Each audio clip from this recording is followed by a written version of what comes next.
તમે વોટ કરવા તો ચોક્કસ જવાના જ હશો, પણ જતા પહેલા આ વિડીયો ખાસ જોઈ લેજો કે જે સરકારો આપણા દેશને ચલાવી રહી છે, આપણા રાજ્યને ચલાવી રહી છે અને આપણા સ્થાનિક સ્વરાજને ચલાવી રહી છે, જિલ્લા પંચાયત, તાલુકા પંચાયત, મ્યુનિસિપાલિટી, નગરપાલિકા, તો આ સરકારો શું કરી રહી છે તમારી સાથે, તમારા ટેક્સના પૈસા સાથે શું કરી રહી છે એ જાણવું ખૂબ જરૂરી છે.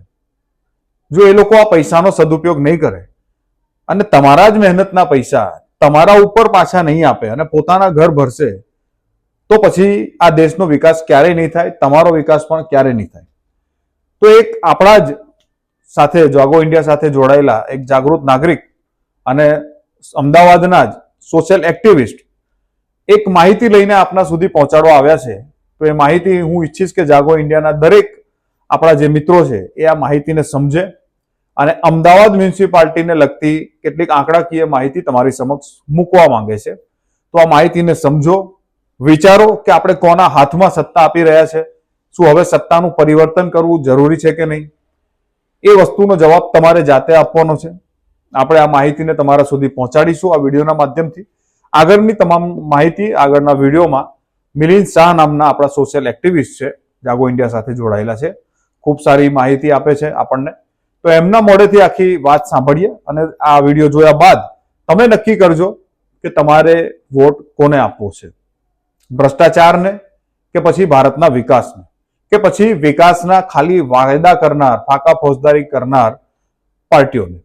અને વિડીયોને જોયા બાદ આ વિડીયોને ખાસ મેક્સિમમ લોકો સુધી શેર કરજો, જેથી અન્ય લોકો સુધી આ માહિતી પહોંચે અને ગમે તે થાય વોટ કરવા જરૂર જજો. કારણ કે આ વખતે તમારો વોટ એ બદલાવ માટે છે, આ વખતે તમારો વોટ પનિશમેન્ટ માટે છે. પનિશમેન્ટ એ લોકોને કે જે લોકોએ ખાલી 25 વર્ષથી વાયદા કર્યા અને કંઈ જ આપ્યું નથી આપણને. આપણો વોટ એવા લોકો માટે કે જેણે SIR ની કામગીરી કરીને બિચારા નિર્દોષ લોકોના નામ કાપી નાખ્યા છે, એ લોકો માટે આપણો વોટ પડવો જોઈએ. તો આગળની માહિતી જાણો મિલિંદ શાહ પાસે. નમસ્કાર દર્શક મિત્રો, ગુજરાત રાજ્યમાં આજે તમામ મહાનગરપાલિકા અને નગરપાલિકાઓની જે સ્થાનિક સ્વરાજ્યની ચૂંટણી આવી રહી છે, તે સંદર્ભે એક નાનકડું રિસર્ચ મેં કર્યું જે તે મહાનગરપાલિકાઓના બજેટનું. હું કોમર્સનો વિદ્યાર્થી છું, એટલો બધો જ્ઞાન મને નથી, પણ જેટલું બેઝિક જ્ઞાન છે એ તમારી સાથે હું શેર કરી રહ્યો છું. મારા કરતાં વધારે સારી સમજણ તમને કદાચ કોઈ સારો CA આપી શકશે. અને અમદાવાદ ભાજપના તો શહેર પ્રમુખ જ પોતે બહુ નિષ્ણાત છે, પ્રેરકભાઈ શાહ. આપણે બધા એમને સવાલ કરવો જોઈએ.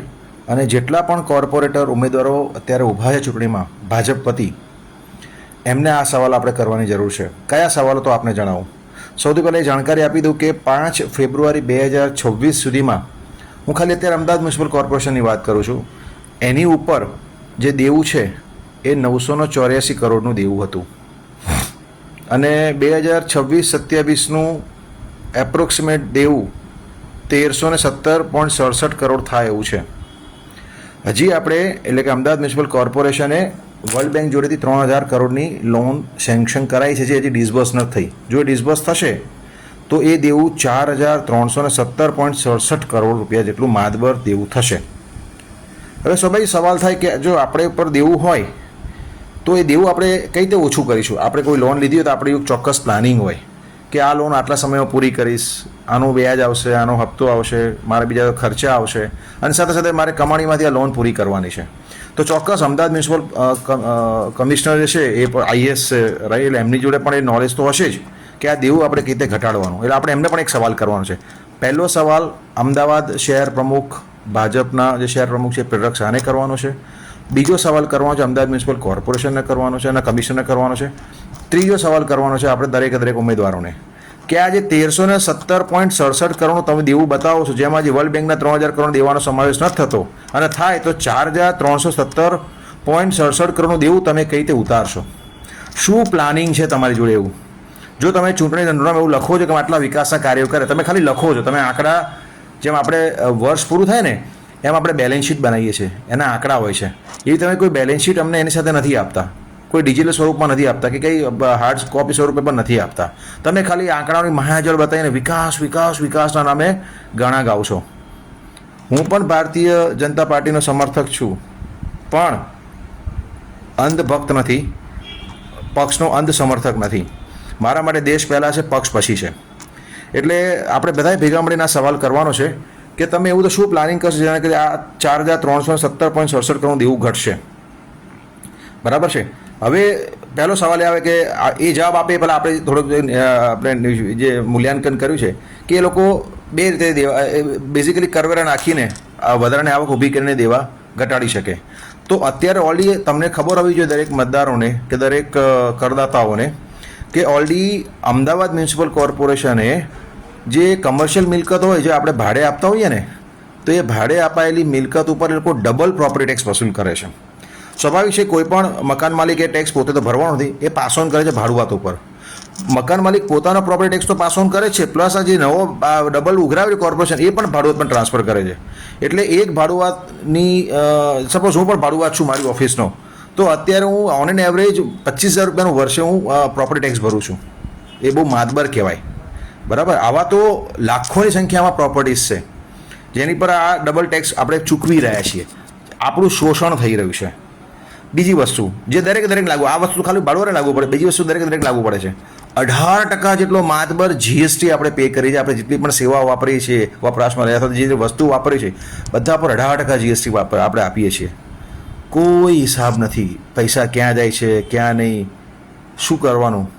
એટલે આ આપણે ઉમેદવારોને, પ્રેરકભાઈને, અમદાવાદ શહેર ભાજપના પ્રમુખને અને અમદાવાદ મ્યુનિસિપલ કોર્પોરેશનના કમિશનરના સવાલ કરવાના છે કે જ્યાં સુધી આ પહેલાં તો આ ખર્ચો આ દેવું તમે કઈ રીતે ઘટાડશો, અને જ્યાં સુધી આ દેવું ઘટતું નથી ત્યાં સુધી તમે ઉત્સવ નામે આ જેટલા પણ તાઇફાઓ કરો, સરકારી તાઇફાઓ, એ બધા બંધ કરી દો. એવી ખાતે બાંહેધરી આપો એફિડેવિટ કરીને કોર્ટમાં કે જ્યાં સુધી આ દેવું અમારું 0-0 નહીં થાય ત્યાં સુધી અમે એક પણ ઉત્સવ નામે એક પણ ખર્ચો નહીં કરીએ. પછી નવરાત્રિનો ઉત્સવ હોય કે કોઈ પણ તહેવારનો ઉત્સવ હોય, કોઈ પણ તાઇફા અમે નહીં કરીએ, એવી ખાતરી દરેક ઉમેદવાર જોડેથી લો તો અને તો જ આ બધું સુધરશે.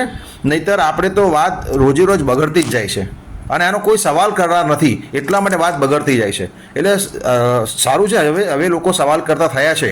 મને ભાજપ માટે કોઈ દ્વેષ નથી, કોંગ્રેસ માટે કોઈ પ્રેમ નથી, અને આપની તો વાત જ જવા દો, એ તો ભાજપની બી ટીમ છે.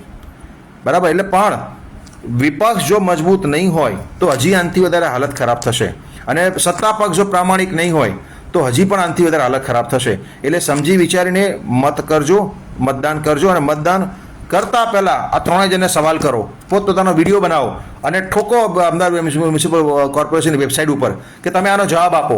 એફિડેવિટ કરો કોર્ટમાં કે આ 4,317.67 કરોડ દેવું તમે કઈ રીતે ઉતારશો. જય હિન્દ, વંદે માતરમ.